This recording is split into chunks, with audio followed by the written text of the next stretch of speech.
问什么？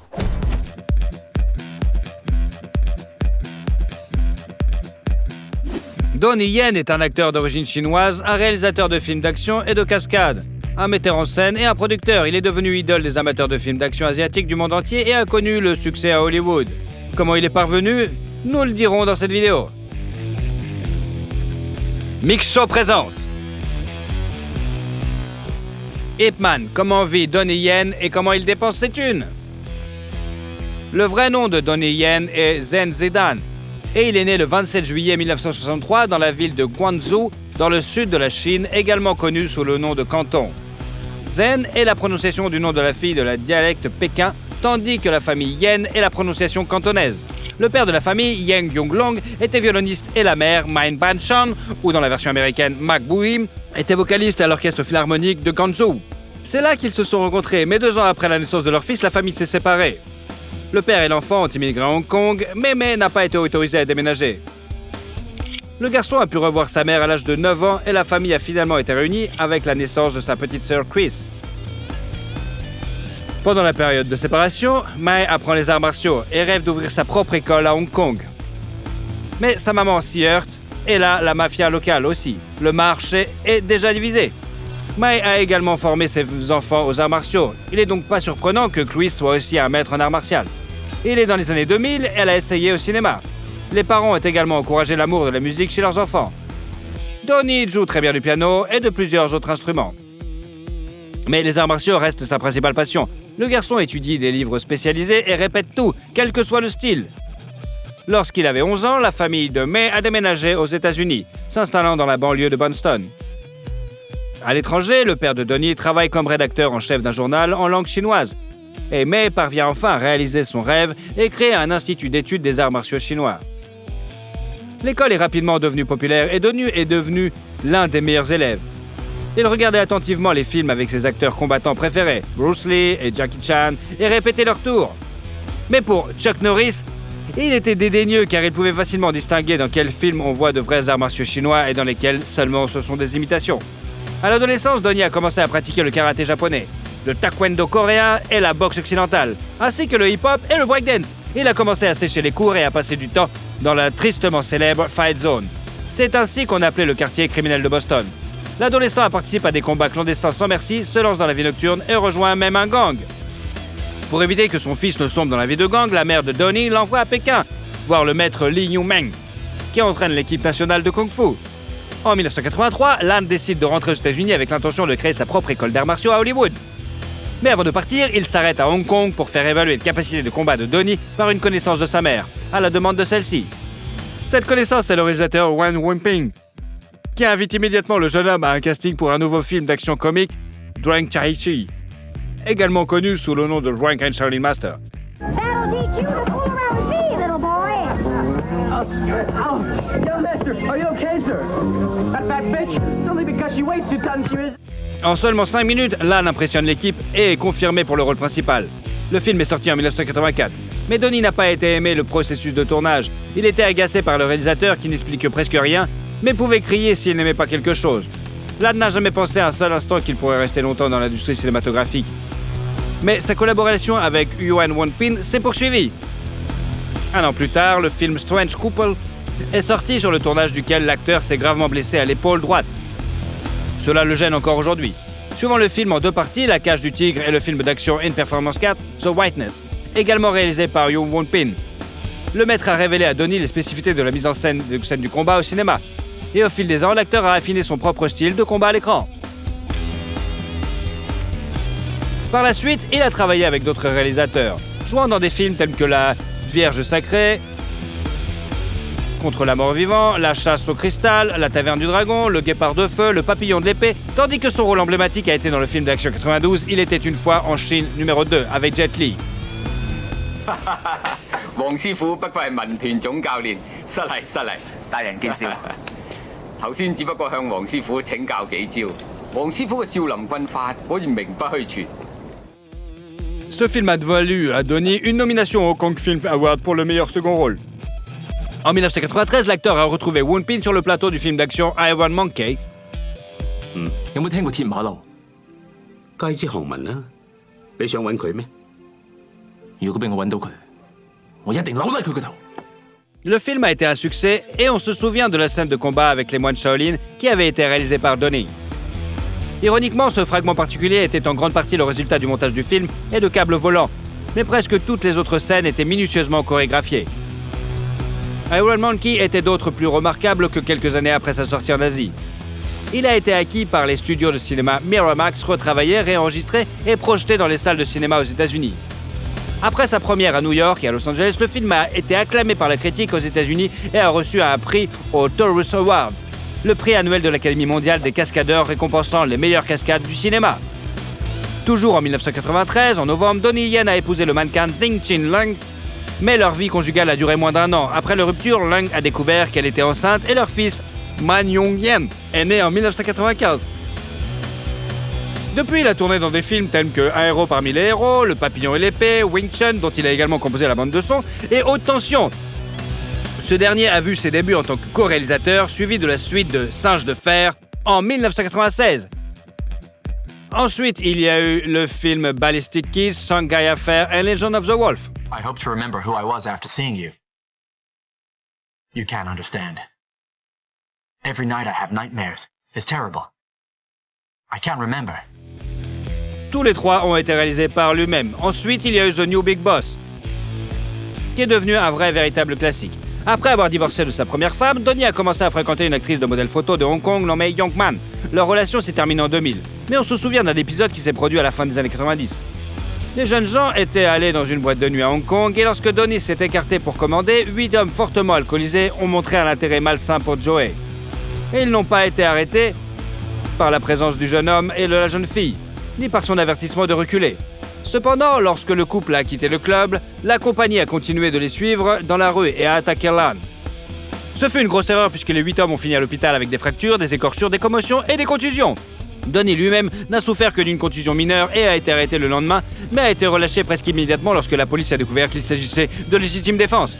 En 2000 a vu la sortie du film d'action de science-fiction Highlander 4, The Endgame, avec Adrian Paul et Christopher Lambert, est sorti en 2000.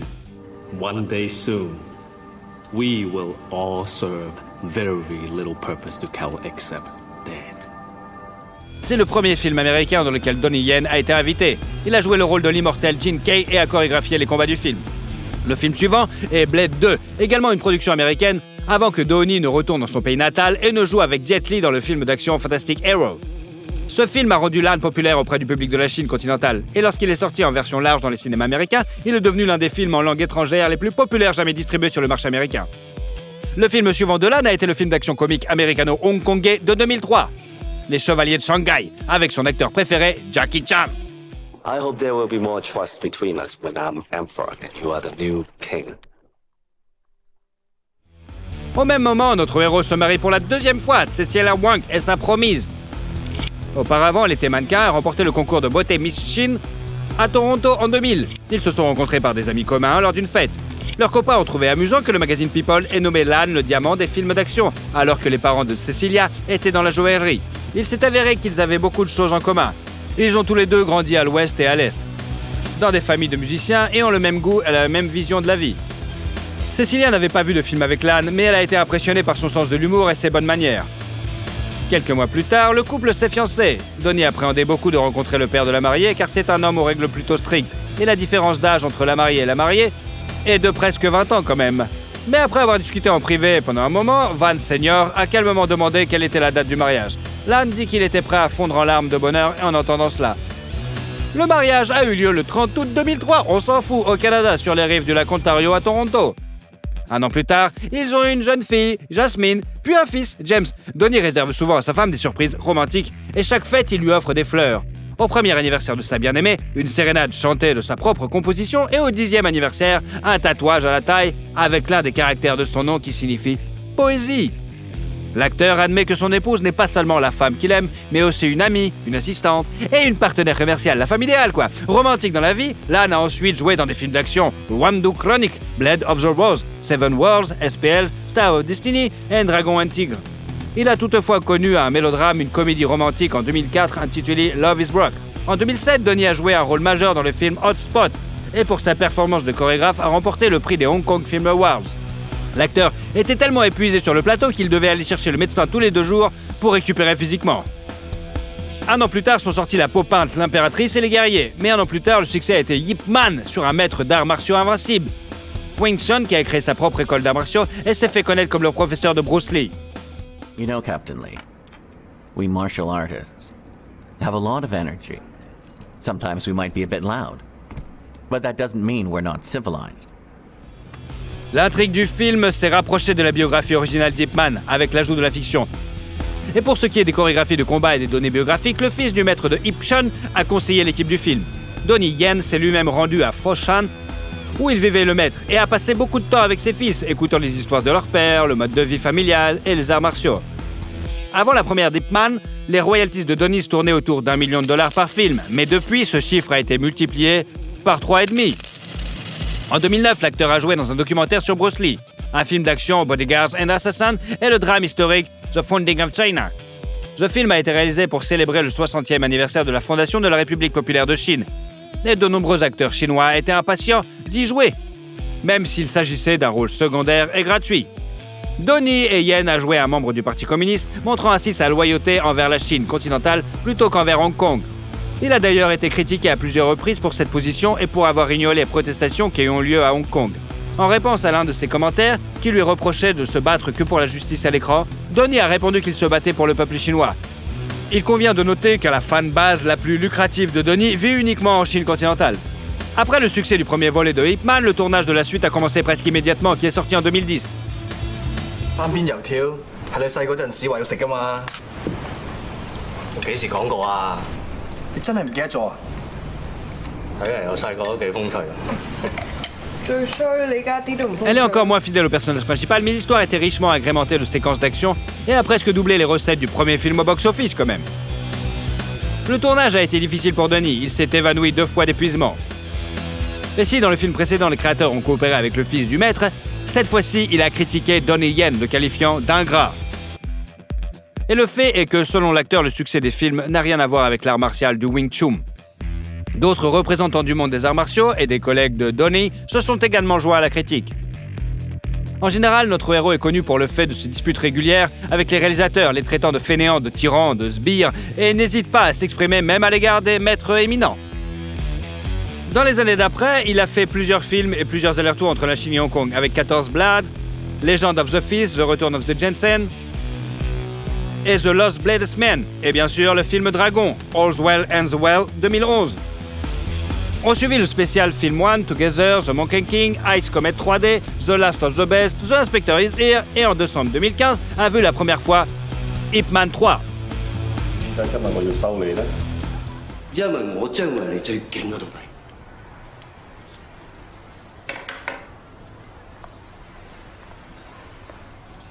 你憑咩咁諗啊？因為我個快。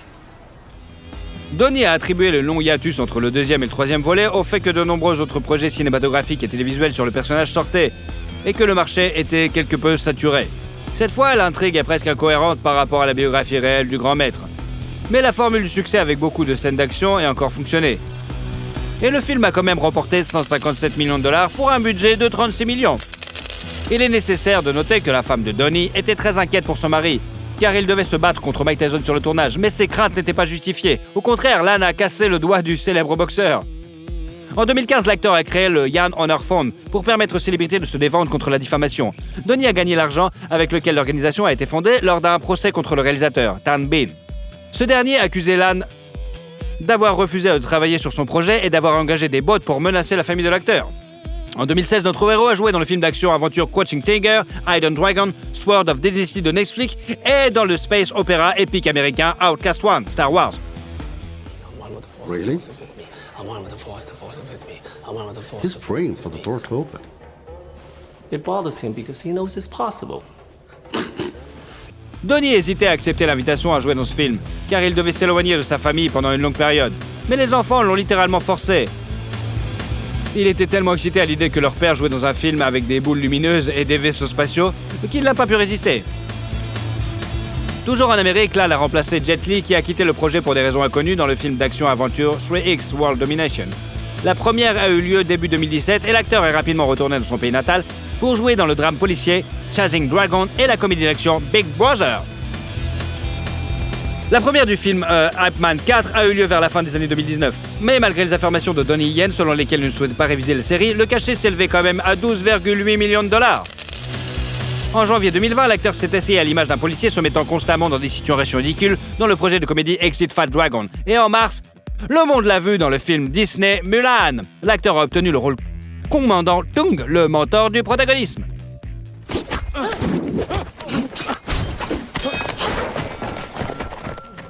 I'm your commanding officer. Fighting will not be tolerated, am I clear? Yes, Commander. En 2021, Donnie Yen apparaît dans le film Crossfire, New Kung Fu Cult Master 1 et bien sûr le film d'aventure Come Back Home. Un film d'action phaser et une adaptation cinématographique du célèbre jeu vidéo Sleeping Dogs sont également attendus, mais les fans attendent surtout le 4e volet de l'histoire de John Wick avec Keanu Reeves. Le projet est en post-production, c'est-à-dire que le tournage est déjà terminé et le réalisateur principal des scènes d'action de ce film ne cache pas qu'il a gloussé comme un gamin en travaillant avec son idole d'enfance. Jet Li, Jackie Chan et Michelle Yeoh considèrent Donnie Yen comme le meilleur combattant du cinéma asiatique moderne. Il est titulaire d'une ceinture noire de 6e degré au taekwondo, d'une ceinture noire en judo, d'une ceinture violette en jiu-jitsu brésilien et continue d'apprendre de nouvelles techniques. Par exemple, il introduit les arts martiaux mixtes dans le cinéma asiatique. Il a montré une excellente forme physique sur ses plateformes de médias sociaux, mais il est conscient que ses options sont devenues plus limitées avec l'âge. Il n'a pas peur qu'un jour il ne puisse plus faire ce qu'il est capable de faire maintenant. Il se tourne progressivement vers la réalisation, la production et d'autres travaux de l'autre côté de la caméra. Donnie Yen a également la connaissance de plusieurs langues dans son arsenal. Il parle couramment le cantonais, le chinois et l'anglais. Il a également appris le coréen sur le tournage d'un de ses films et peut comprendre le dialecte de Shanghai, parlé par la famille de sa femme. La fortune de Donnie Yen est estimée à 40 millions de dollars. Il est considéré comme l'un des acteurs les mieux payés d'Asie. Il gagne généralement entre 7 et 8 millions de dollars grâce à ses films, mais l'âne possède également une marque de vêtements, et oui, The Edition, et une marque de lunettes de soleil, Donnie High. En outre, selon les médias, une publicité avec l'acteur coûte aux environs d'1 million de dollars. Il a fait la publicité d'un remède contre le mal de dos, de montres Hublot, de voitures BMW, de la marque de sport Nike, de plusieurs jeux vidéo, et avec sa femme, il a été le visage de la marque de matelas et d'oreillers orthopédiques Sinomax. L'âne est également impliqué dans des projets sociaux. Par exemple, il a encouragé les gens à renoncer au plastique et à jouer dans des publicités pour les services de secours de Hong Kong. Il est également actif dans le domaine de la charité et a créé une plateforme en ligne avec sa femme en 2012 pour encourager les gens à aider les autres. Il est ambassadeur de Save the Children International et a visité des camps de réfugiés en Thaïlande en 2015 et a fait don de 130 000 $, bien sûr, aux travailleurs médicaux de Wuhan en 2020. Yan possède au moins 6 propriétés à Hong Kong, toutes sauf une ont été achetées pour environ 1,5 million de dollars. L'exception est une maison située dans un quartier huppé de Hong Kong qui a coûté quand même la maudite somme de 17 millions de dollars. Les médias ont décrit la demeure comme une forteresse les plus élégantes où se distinguent notamment une salle de sport et un salon avec un piano à queue. La propriété est connue pour être détenue à 80% par la femme de Donnie et à seulement 20% par lui. Dans le garage, l'acteur possède plusieurs modèles de Lamborghini, de Bentley Continental GT et de Toyota Alphard pour les voyages en famille, bien sûr. Et dans la garde-robe, des accessoires coûteux. Il porte une Rolex à 14 000 $ et une Oderma Spiegel d'une valeur d'environ 70 000 $. En 2016 également, Donnie a acheté un cheval appelé Bad Boys qui a participé à des courses. L'acteur lui-même assiste souvent à des courses de chevaux. Et vous, aimez-vous des films avec Donnie Yen en vedette? Comment vit Michael Douglas et combien il gagne? Michael Kirk Douglas est né le 25 septembre 1944 dans la jeune famille d'acteurs de Kirk Douglas et Diana Deal. Le garçon naît à New Brunswick, dans le New Jersey, mais la famille déménage bientôt à New York. 2 ans et demi plus tard, Michael a un jeune frère, Joel. La famille vivait dans un appartement d'une pièce dans le quartier de Greenwich Village.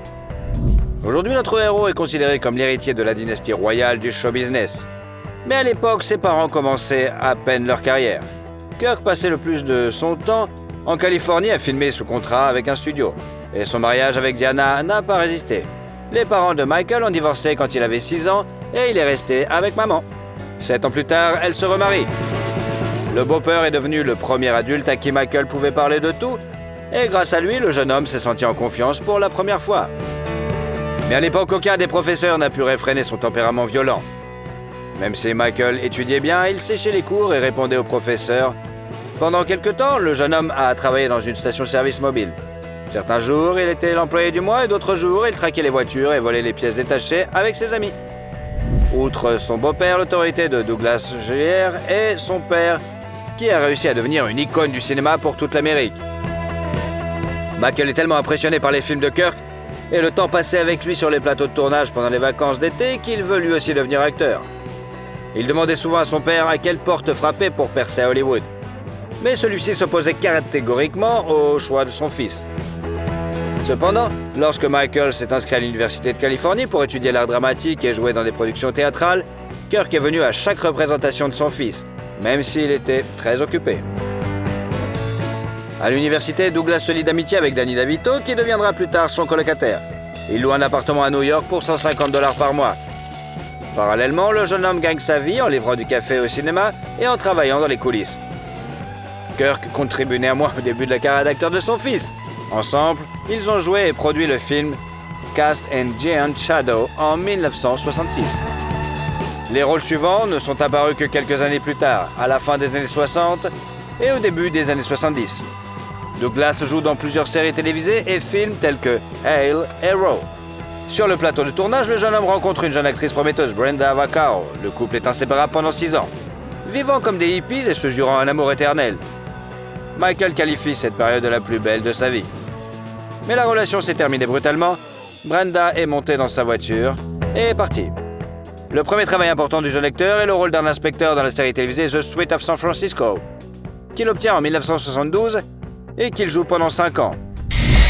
I've got 2 eyewitnesses. What did they see? Police brutality.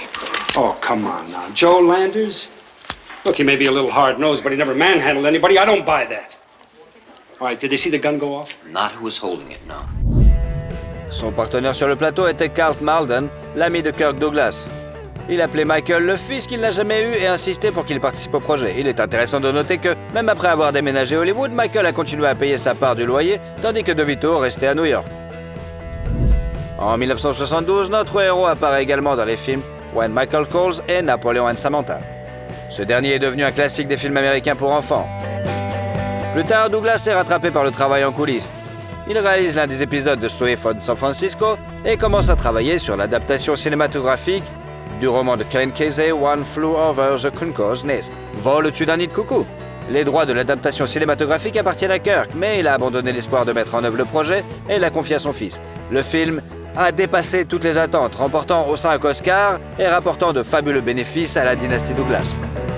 Depuis, notre héros a été producteur de nombreux films dans lesquels il a joué.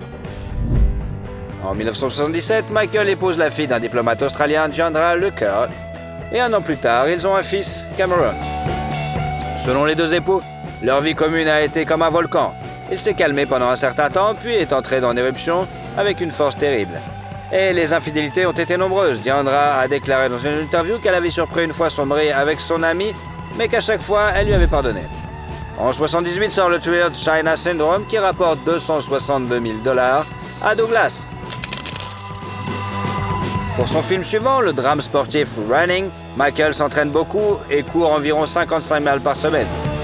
En outre, il a arrêté de fumer 2 paquets de cigarettes par jour et a perdu près de 10 kilos.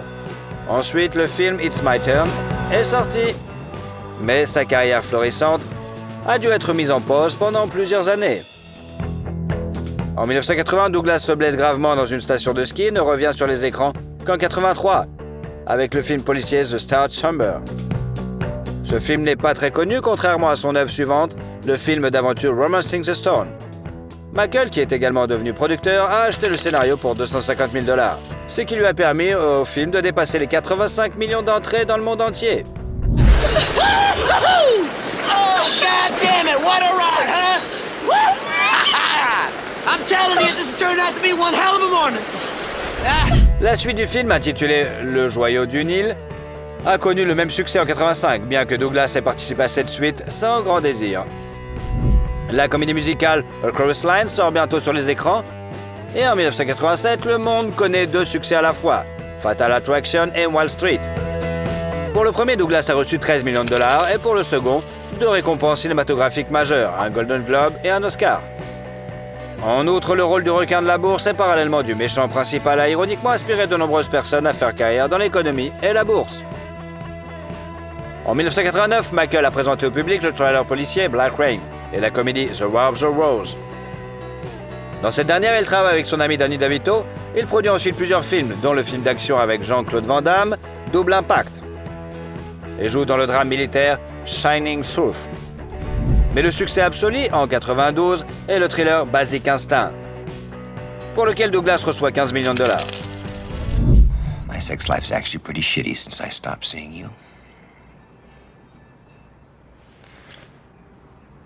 Started developing calluses. Selon Michael, le tournage de la scène de sexe avec Sharon Stone a été une véritable torture, car ils ont dû répéter la chorégraphie pendant 10 heures. 5 jours d'affilée. En outre, l'acteur a interdit de se filmer nu de face. D'ailleurs, il a réalisé presque toutes les cascades en voiture tout seul. Le rôle du détective de Basic Instinct est devenu l'un des plus brillants de la carrière de Douglas. Mais il n'est pas resté figé dans un rôle. Dans les films suivants, Falling Down, il incarne un homme ordinaire qui ne supporte pas l'injustice du monde. Pour participer à ce projet, Michael a annulé des vacances en famille et a dit plus tard que ce rôle était son préféré. Ensuite, l'acteur a ajouté plusieurs rôles à sa filmographie. Dans les films Disclosure, avec un paiement de 12 millions de dollars, et American President. En travaillant sur ce dernier, Douglas a découvert un parent éloigné des présidents américains Richard Nixon et Bush. Et le gain s'est élevé à 15 millions de dollars. Son intuition pour le succès n'a pas déçu l'acteur et producteur. Chacun de ses projets suivants a été un grand succès. Par exemple, le film d'aventure The Ghost and the Dark's Nest et les thrillers A Perfect Murder and Game. Pour chacun desquels, Michael a reçu quand même 20 millions de dollars. Oh, no, you've got to be kidding. What is happening? This is what I was trying to explain to you. This is a game. Pendant ce temps, de grands changements se produisent dans sa vie personnelle. Depuis le milieu des années 90, son mariage avec Diandra était conforme et il n'arrivait pas à se mettre d'accord sur les termes du divorce. Même le contrat de mariage ne leur facilitait pas la tâche, car Diandra voulait augmenter le montant de la compensation. Et Michael voulait le réduire. En même temps, il s'investissait dans une nouvelle relation. En 98, lors de la projection du Masque de Zorro, il voit Catherine Zeta-Jones et est tellement fasciné par elle qu'il déclare immédiatement son désir de devenir le père de ses enfants. Plus tard, l'actrice avouera qu'elle est immédiatement tombée amoureuse de lui, mais qu'elle ne voulait pas avoir de liaison avec un homme séduit. Pourtant, 6 mois après leur rencontre, ils passent des heures au téléphone à parler de tout et de rien. Leur relation s'est ensuite développée rapidement. Le soir du Nouvel An 99, alors que Catherine était déjà enceinte, Michael offre à sa bien-aimée une bague longuement préparée ornée d'un diamant de 10 carats entouré de 28 pierres de plus petites. Son coût est estimé à entre 1 et 2 millions de dollars. La première femme de l'acteur a alors, sans sarcasme, déclaré aux journalistes qu'il devait changer de religion pour en adopter une où la polygamie est autorisée. Mais Douglas était déjà prêt à accepter toutes les conditions de Diandra. En 2000, il lui a donc versé 45 millions de dollars et lui a légué un manoir à Beverly Hills, ainsi que la moitié de son domaine à Majorque. Michael a d'ailleurs essayé à plusieurs reprises de trouver un acquéreur pour cette luxueuse propriété, mais comme son ex-femme restait la copropriétaire, il l'a retirée du marché. En août de la même année, Catherine a donné naissance à leur premier enfant, Dinah et Michael, et en novembre, ils ont eu un magnifique mariage de l'année, qui a coûté à peu près 2 millions de dollars. Cependant, 1 million a été couvert car le magazine OK a payé pour obtenir des photos exclusives de cette magnifique célébration. Il est intéressant de noter que Michael et Catherine sont nés le même jour avec une différence de 25 ans. Les affaires personnelles n'ont pas empêché Douglas de jouer et de produire activement. Ainsi, en 2000, il a présenté le film Wonder Boys et a joué avec sa jeune épouse dans le thriller Traffic. Ces deux projets rapportent à notre héros 15 millions de dollars. Suivent les films One Night at McCool's, Downstairs World, The In-Laws and Intruders in the Family. Ce dernier inspirant des représentants de 3 générations de la famille Douglas, Kirk et Diana, leur fils Michael et leur petit-fils Cameron. En 2003, la famille de Michael et Catherine a accueilli leur fille, Carrie Seaton. Après sa naissance, les célébrités s'installent aux Bermudes, d'où est originaire la mère de notre héros. Pendant plus de 10 ans, le couple a vécu une vie tranquille, ne s'absentant que pour les tournages, et les enfants ne savaient même pas ce que faisaient leurs parents. Leur famille se souvient qu'enfant, elle était persuadée que l'occupation principale de son père était de faire des crêpes pour le petit déjeuner et de faire plaisir à maman. Le couple possède toujours ce nid douillet, bien qu'il ait tenté de le vendre en 2019 pour 10,6 millions de dollars, mais ils ont changé d'avis. Après une courte pause dans son activité créatrice, Douglas revient sur les écrans en 2006 avec les films The Sentinel, You, Me and Dupree et un an plus tard présente la comédie dramatique King of California. Viennent ensuite les films Ghost of Girlfriend's Past, Beyond a Reasonable Doubt, Solitary Man et la suite du drame de 1987, Wall Street, L'argent ne dort pas. You're the ninja generation. No income, no job, no assets. You got a lot to look forward to. Une période chargée de sa carrière coïncide à nouveau avec les vicissitudes de sa vie privée. Son fils aîné Cameron est toxicomane et notre héros doit lui interdire de s'approcher de sa famille. En 2009, Cameron est accusé de contrebande, ce qui le conduit direct derrière les barreaux. À propos, Michael a lui aussi souffert de toxicomanie et dans les années 90, il a suivi un traitement dans une clinique de réadaptation. Son fils a également réussi à se débarrasser d'une dangereuse addiction et Catherine Zeta-Jones est devenue à cette époque difficile un véritable soutien pour la famille. Mais bientôt, un autre malheur les frappe. En 2010, un cancer du larynx est diagnostiqué chez Michael. Catherine fait tout pour aider son mari à guérir, mais bientôt elle ne supporte plus le stress et commence à montrer des signes de troubles bipolaires. Ces périodes d'activité incroyables sont remplacées par la dépression la plus profonde, et Michael ne prend pas du tout au sérieux les problèmes de sa femme. Ces événements ont failli mettre fin à leur union, et ils ont sérieusement envisagé de divorcer, mais ils ont tout de même réussi à se réconcilier. En 2012-2014, des films tels que A Wire and So It Goes, Beyond the Reach et le drame biographique Behind the Cambellara sont sortis sur les écrans. Dans ce dernier, l'acteur incarne la légende du show business américain, le pianiste et animateur Liberace. Et ce rôle est devenu un véritable cadeau pour lui après sa maladie. Il s'entraîne longuement, recréant la voix de son personnage et étudie sa technique de jeu au piano. C'est également à cette époque que l'acteur joue dans la comédie dramatique Las Vegas aux côtés de Robert De Niro et Morgan Freeman. It's just winding up a little too fast. And I'm feeling old and alone. En 2015, Michael a rejoint l'univers cinématographique Marvel en jouant le rôle de Hank Pym dans le film Ant-Man. Il est apparu sous la même image dans d'autres projets, Ant-Man et la Guêpe, Avengers Endgame et la série animée What If.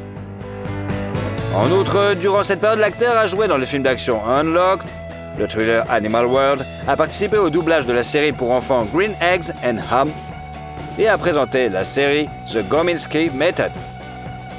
Pour ce rôle comique rare chez lui, Douglas a reçu un autre Golden Globe. What? It is fine. Which is what I said. No, you said it with an attitude, and you said fine. Forgive me. Fine. Jesus, let's just order. Fine. En outre, notre héros a travaillé en tant que producteur sur le préquel de Vol au-dessus d'un nid de coucou, la série Ratchet sur une infirmière d'hôpital psychiatrique. Fin 2018, l'étoile de Michael Douglas a été dévoilée sur le Hollywood Walk, dédié au 50e anniversaire de sa carrière. L'acteur avoue que seul le travail lui permet de garder la forme et d'être en forme. Il a donc beaucoup de projets. En février 2023, le premier du film d'action fantastique Ant-Man et la Guêpe, Quantumania, dans lequel Douglas incarne à nouveau Hank Pym.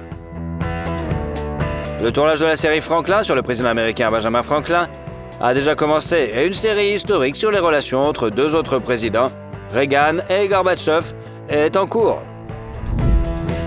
Ni l'âge ni la maladie n'ont affecté l'intelligence de Douglas, qui surprend encore par sa capacité à se souvenir instantanément du nom des personnages qu'il voit pour la première fois et à remarquer les moindres nuances qui distinguent le comportement de son interlocuteur. Il aime le golf et la Formule 1 et fait également beaucoup d'actions caritatives. En tant qu'envoyé des Nations Unies pour la paix, il a pour mission d'attirer l'attention du monde sur le désarmement nucléaire et la protection des droits de l'homme. La philanthropie est une affaire de famille au Douglas. Par l'intermédiaire du fonds enregistré, il envoie de l'argent à diverses organisations. La totalité de l'héritage de Kirk Douglas, soit 61 millions de dollars, a également été envoyée à une association caritative, d'autant plus que la fortune de Michael dépasse largement le capital de son papa. Il est estimé à 350 millions de dollars gagnés en tant qu'acteur et producteur. Par ailleurs, Douglas investit, cependant après la crise de 2008, où il a perdu 35 à 40% de sa fortune, Michael est devenu plus conservateur en matière d'investissement. Michael Douglas possède un portefeuille immobilier de grande valeur avec des actifs dans le monde entier, qu'il vend progressivement pour son propre compte. Il possède un terrain d'une superficie de plus de 12 hectares dans le comté de Westchester, à New York, qu'il avait acheté en 2015 pour 11,3 millions de dollars et vendu en 2019 pour 20,5 millions de dollars. À peu près à la même époque, Catherine et lui ont payé seulement 4,5 millions pour une maison dans la riche banlieue d'Irvington, dans l'État de New York. Le manoir géorgien de 3 étages compte 8 chambres, 12 salles de bain, plusieurs salons et salle à manger, une piscine intérieure bien sûr et une vue pittoresque sur la rivière Hudson. Douglas et sa femme sont également propriétaires d'un grand appartement à New York avec vue sur Central Park. Le penthouse de 15 pièces comprend une chambre principale et une bibliothèque confortable. En 2021, la propriété a été mise en vente mais n'a apparemment pas encore trouvé preneur. L'acteur apparaît rarement dans des publicités commerciales. L'exception est la société allemande de commerce électronique d'action Comdirect. Mais la vidéo la plus intéressante est celle de 60 secondes pour l'FBI dans laquelle Michael apparaît sous les traits de son personnage de Wall Street. On sait que Douglas possède des voitures de marque et d'époques différentes. Des plus anciennes aux plus modernes, en particulier la Mercedes-Benz de type militaire et la Toyota Prius. Aujourd'hui, la dynastie des Douglas est poursuivie par Cameron, le fils aîné de Michael, mais jusqu'à présent, ces films n'ont pas connu un grand succès. Quel est le film de cet acteur que vous préférez? Okay. Good. Okay. Okay. Et surtout, si vous aimez la vidéo, mettez un like. Et comme ça, vous suivrez toutes nos autres vidéos. Allez, à bientôt!